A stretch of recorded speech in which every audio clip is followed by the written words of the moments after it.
Yun guys. Tapos, meron din akong binibenta. No, worth 220 pesos lang for 10 cards plus 1. Ayan yung mga plus 1 natin. Ayan. Ito yung sample natin. Okay. Um, Guaranteed Auto, GU, or Memorabilia. So yung nakuha natin kaninang itong Rise and Shine, isasama natin dito sa mga boxes. Okay?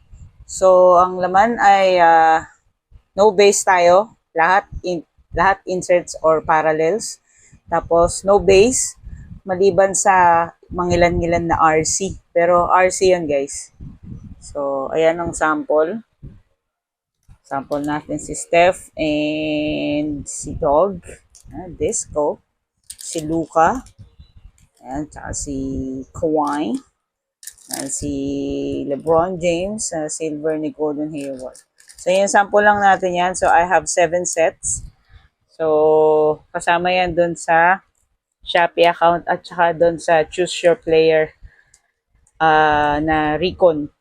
Okay? So, visit guys. Kindly visit my Shopee account. Ito. So, ayun. Browse nyo na guys. Thank you so much. Thank you po sa inyong lahat sa mga bumili ng Austin Reeves ko na Illusions. Maraming salamat sa mga bumili rin ng mga Xbox One games ko. Maraming salamat din po sa inyo. So, please comment po kung ano yung mga gusto nyo ilagay natin dito sa Mr. Boxes natin. Okay? Sulit na sulit po yan para sa 220 pesos. So, ayun lang guys. Commercial ko yan.